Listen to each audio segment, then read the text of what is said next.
My name is Daniel Shisia. I'm a person with albinism, a father of two beautiful girls, one with albinism. I was raised by a single mother because my father ran away, and since then up to now, I've never seen my dad. When there is a conflict in the family, I would hear them call me, "Why are you putting here this dog here?" It would go to where it's supposed to be.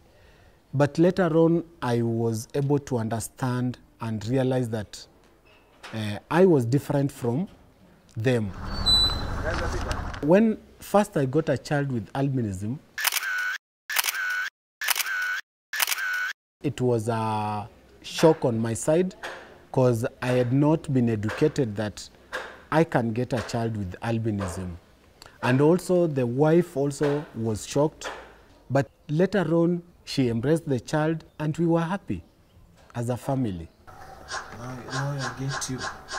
I remember when our firstborn was now in that realization, there were so many questions, and she would ask me, "Why is it that, Dad, I'm like you and I'm not like Mom?"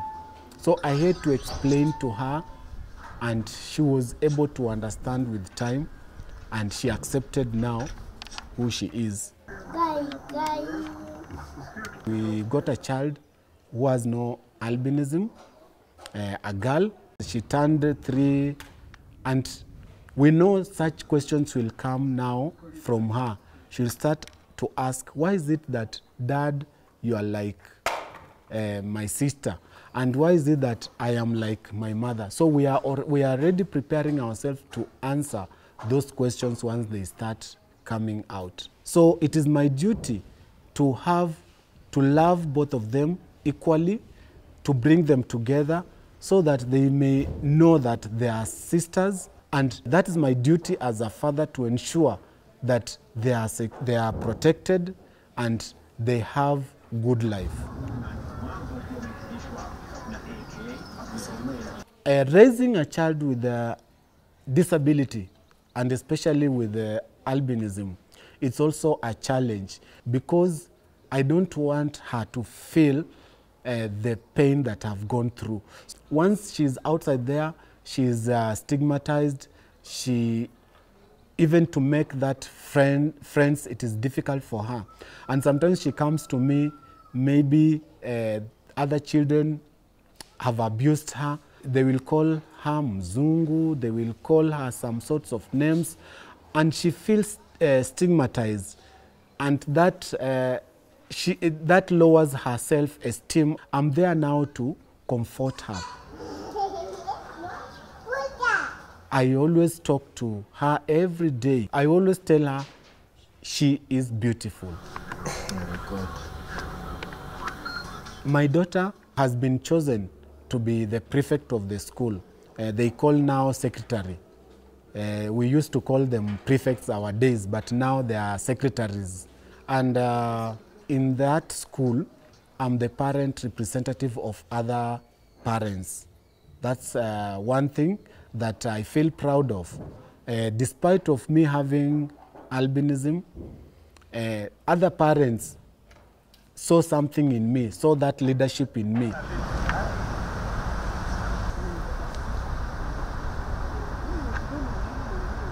My name is Isaac Manyonge. My dad married many women because he wanted a boy child. So I happened to be the second born to my mom and the firstborn boy to my mom. Then at age 1, through polio, I graduated to disability. So growing up, it wasn't easy because of the stigma. Even my mom many a times wanted to go back home because the co-wives could not understand why she has brought a person with a disability within the family, something that they'd never witnessed. So they associated it with a curse, a bad omen. Anytime my mom ran to my grandmother's place, my father did not allow her to go with me because I was that boy that my dad wanted. And my grandmother could not allow my mom to stay at her place because she had left a child with a disability who no any other person can be able to take care of. So my mom came back. Disability and poverty are like brothers and sisters. I come from a very humble background. One thing I liked about my mom was that she fairly treated me like any other children. When it came time to go to school, she took me to school. I was walking 70 kilometers every morning and every evening. And there are things we do as children. So I could want also to run. I could also want to go out for PE. And you know, a teacher tells you, sit here, you can't do this. You know, as a child, you don't know what you can do and what you cannot do. I was clever in class. I was number one from class 1 to class 8. I was even index number 1. I wanted to be a lawyer. So the discussion was, what cause can a person with a disability to do? And the thing was that the only work that a person with a disability can be able to do while he's seated, it is accounts. And so I went into account because it was a disability-friendly career.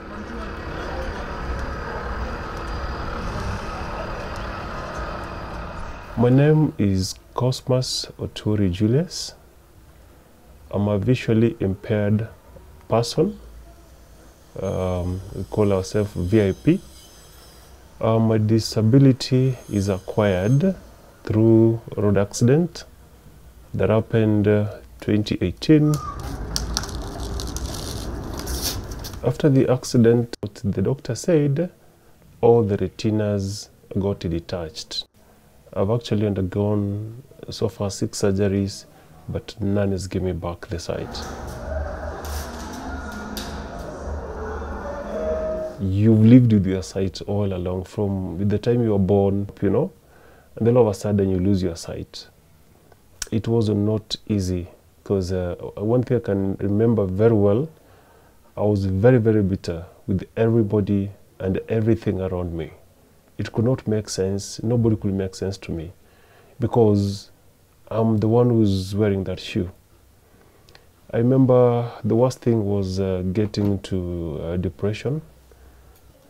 Most of the time I was just indoors, actually crying and trying to like now, which is the best way to go with this life. To a certain extent, I actually even developed suicidal thoughts around twice.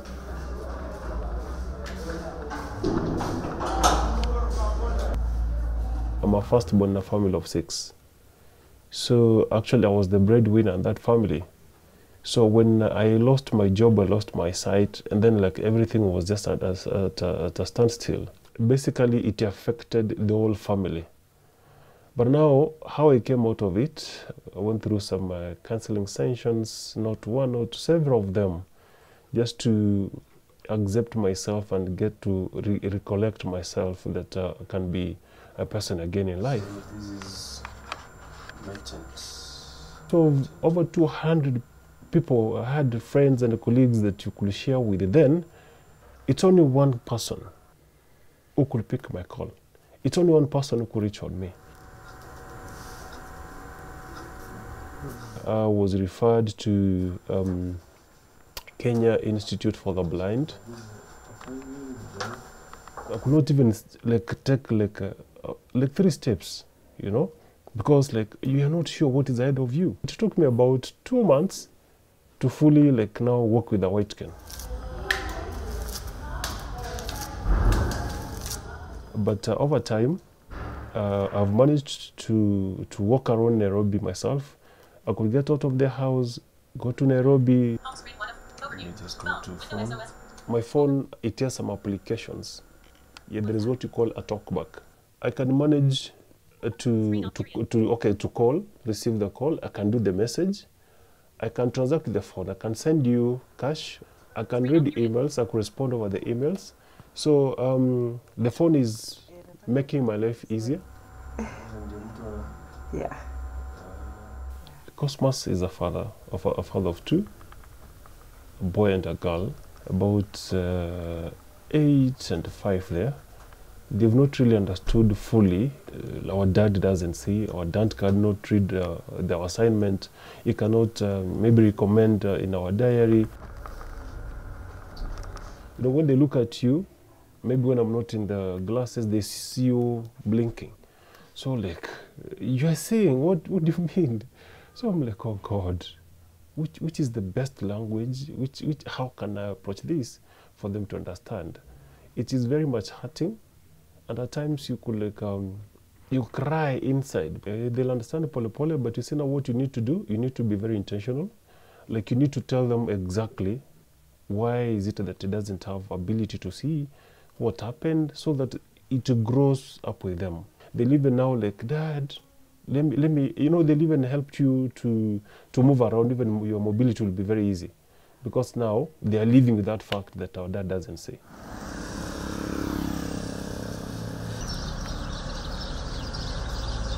Kwa majina naitwa Peter Ouma Mwanza. Mimi mzazi wa watoto 4 na kaanga hapa Mathare. Na mimi ni mlemavu. Na ulemavu wangu ulipatikana na ugonjwa wa polio. Mimi nililema nikiwa na miaka 2. Baba yangu alikuwa kipofu, hakuwa anaona. Na sasa mamangu ndiye alikuwa tegemeo kwa kila kitu. Sasa ni mengi sana niliona hapo. Na mama tena akaaga akatuacha na baba nikiwa class 7. Kalao babangu alikufa 99. Vile niliingia Nairobi, kila mtu alinikataa. Aliniuliza utaenda wapi, unaingia utaishi na nani? Kwa sababu ya ulemavu wanaona wewe mimi ni mlemavu, mimi ni mzigo kwa, hakuna kitu nitafanya. Sasa kila mtu alikuwa ananitoroka. Vile niliona mimi naye nimeshafika Nairobi na mimi ni mwanaume, nikasema acha ikae vile itakaa. Nikawa nalala nje, nikawa nakula ile kitu yoyote yenye nimepata. Kini kwa uwezo wa Mungu nikaingilia kazi ya kuuza switi kwa barabara. Na hiyo switi ndio inanilea mpaka saa hii.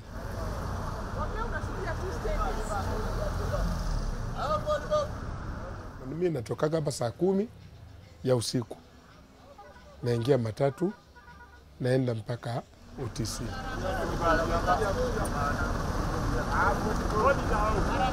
Unaweza kuwa tata kama mimi mlemavu nikienda kupanda gari, wanaona kama nawachelewesha sana. Wao wanaweza piga gari na waondoke, au waseme pita wewe toka hapo kwanza watu waingie kwa sababu wako na haraka. Wanaona mimi kujifuta mpaka niingie kwa gari, wanaona kama nawachelewesha. Ilikuwa inaniumiza roho sana, lakini tangu niwazoee na wengine nikasikia watu wengine wakani encourage, wananiambia wewe pita, kubali wewe ni mlemavu, mambo mingi wachana naye, ukiona mtu akikudhulumu au akufanya aje wewe kubali, kwa sababu usipokubali itakuwa inakusumbua sana. Kuna wengine kulingana wenye tunajuana wananitreat vizuri, hata wakiona watu wakiwa kwa mlango wanaambianga tokeni pita ingie kwanza. Serikali ilisema ya kwamba mlemavu yoyote anafaa shukie gari mahali popote, akisema ni hapa wanamshukisha hapa. Lakini unaona alisema hivyo, lakini sasa mimi nikishukia mahali fulani, conductor na driver wanaweza kuwa na roho ya kunishukisha, lakini nikishashuka tu hivi polisi wanawashika, wanasema hakuna stage hapa. Lakini ilisemekana ya kwamba mlemavu akisema anashukia hapa, mshukishe hapa, kwa sababu labda ni ule mlemavu mwenye hawezi songa na hapo ndio anaishi. Sasa wakimshukishia hapo, kuingia kwa nyumba ni rahisi. Unaona? Lakini sasa vitu kama hiyo tunaona ilipuuzwa. Nafanyia kazi hapo OTC ya kuuza tu hiyo sweet. Nilianza hii kazi mwaka ni kama miaka 15 saa hii. Nilianza nikiwa Kawangware. Hapo tunakuanga na target ya watu wenye wanakuwa wanaenda kwa soko, wananuanga sweet sana na biscuits. upande wa kuomba hata tuna watu wengi sana walikuwa wananiconvince, hakuna kazi hapa yenye unafanya, usifanye kazi yenye unaona watu wanaomba. Hii kazi iko na pesa. Sijua watu wenye wanaomba wako mpaka na maplot. Sio fanya kazi hii, acha na hii kazi ngumu. Hii kazi haina pesa. Ingia kazi ya kuomba. Lakini mimi niliona mambo ya kuomba ni kazi, ndio kulingana na wenye wanaitambua kama kazi. Lakini mimi naona ni kama ni kazi ya madharau. Nimeoa nikiwa na hiyo kazi. Na hiyo kazi ndio imenilelea watoto mpaka sasa hivi.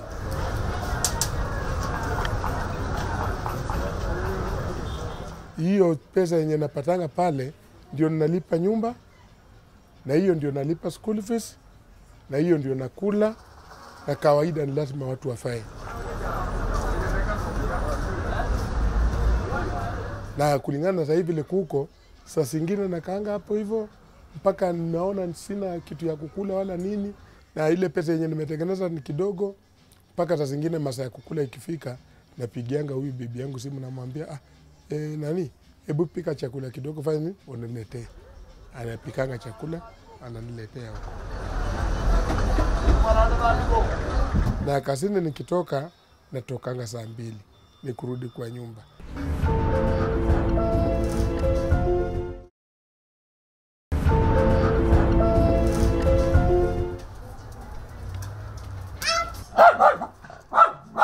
Disability and relationship, it is a complex issue. Each one of us has his or her own story. Like mine is that there is this lady, we became friends, we became dating, and we went for introduction. We did a negotiation, and then 3 days to the wedding day, and then the lady says no. And I could not even understand, because we had not quarreled, we had not had any issues. I cried for 43 days, and then I composed myself. Previously, the family thought we were joking around. But when they saw that the last banns has been read at that time, then they told her, if you continue with this, then you will be in this thing alone. Please. And then we met with this one, we will begin to date. With the experience I had, I went into this one with open-ended. Either it will work or it not work. But we went through, we got married, we did our wedding. Kama kawaida, napata kuna stigmatization your parents concerning maybe the type of a person you've gotten married to, and maybe has a challenge. So unapata kuna also your friends who are maybe talking ill or bad about your spouse, and maybe discouraging you not to go ahead and maybe befriend or get married to the person. But with the love that I had at that time when dating Isaac Manyonge, overcame everything, and so I decided to get married to him. Time has been able to demonstrate that being a person with a disability doesn't limit one to be a good husband, a good parent. I've been blessed with 4 children, 3 girls and 1 boy. My firstborn is now in Form 3 in Loreto, and for Parents' Day, Academic Day for my daughter, she insists I must go, and I always go. Write for yourself of water, drinking, washing clothes, washing utensils, bathing. He's a great dad to our 4 kids. He's always there. He's a caring dad to our kids. He's a loving father. 556. 506 or 506. The way I parent my children, they will end up appreciating and respecting persons with a disability because they have a dad with a disability. So parenting is in two ways. How do we, as parents with the disabilities ourselves, how do we parent our children? And are we presenting ourselves as object of pity, object of sympathy, who needs a tokenism or who needs handouts, or we present ourselves to our children as a person that is able to go out, you earn a decent a living. When now I entered into relationships, it was a challenge. When you get a lady who has no disability, first, this lady would want to meet you at night, would want to do things in private, wouldn't want to associate with you in front of others. And it is like you are not appreciating me the way I am, until I got the right person who accepted me the way I am, because she told me one thing: I love you the way you are. I don't love you because of what you have. When I got married, I went to the parents of my wife. They had so many questions. Some of them were like, she made a right decision. Others were like, no, this was not the right decision. But now, those who are on my side were able to convince those who are not on my side. And they told the others that let the lady make her own decision. If she has loved this guy, let her be with the person. But since then up to now, the family has taken me as the one of their family. They have embraced me. Upande wa kuoa pia ilinisumbua sana. Walikuwa na madharau, wanashangaa, huyu mlemavu ndiye anataka kunioa, huyu mimi sitaki.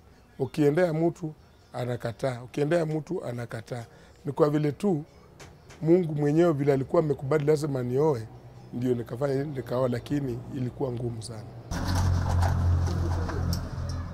Nikapata mtu mwenye anaelewa, mwenye anajua ulemavu sio mwisho, na tuna ulemavu wa kichwa na ulemavu wa miguu.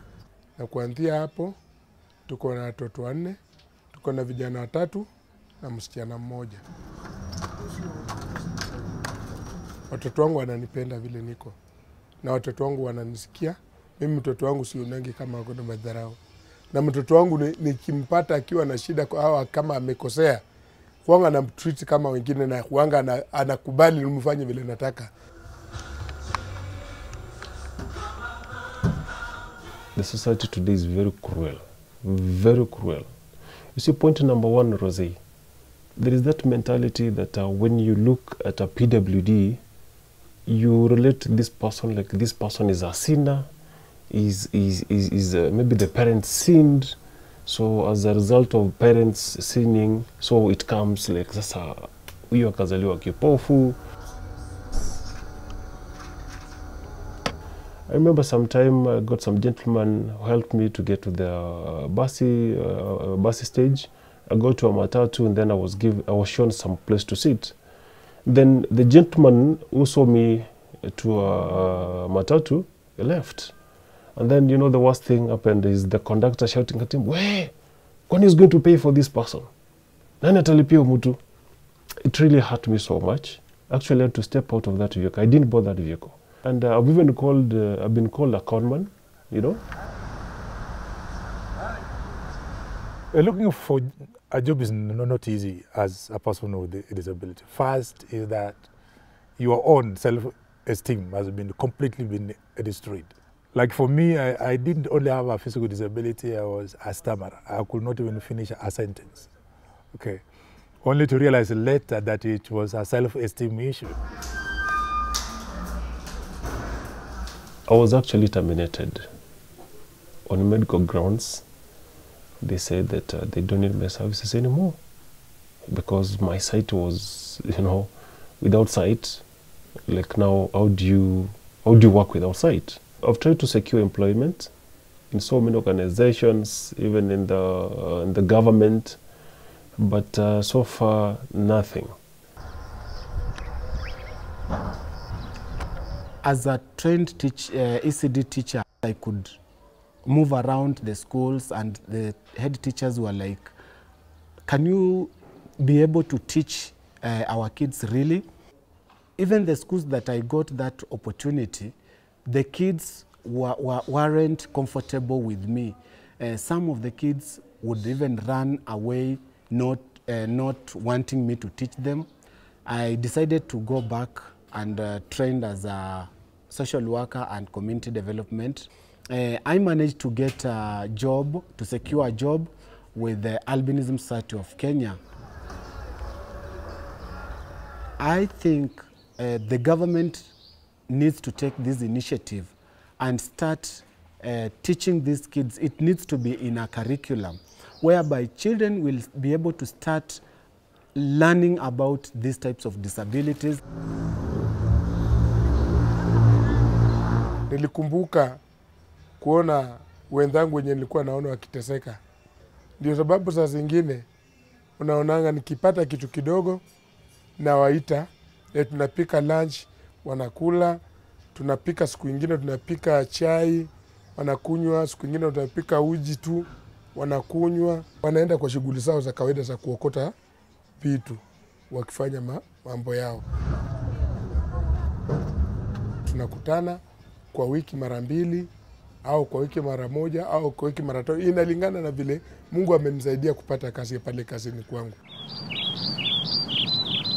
I work for the National Council for Persons with Disabilities. I have been here for around 16 years. I have never regretted why God allowed me to have the test, to go through those experiences, to go through those challenges, so that I may be able to have the courage and the confidence to give hope to my fellow colleagues with disabilities that you can be able to make it.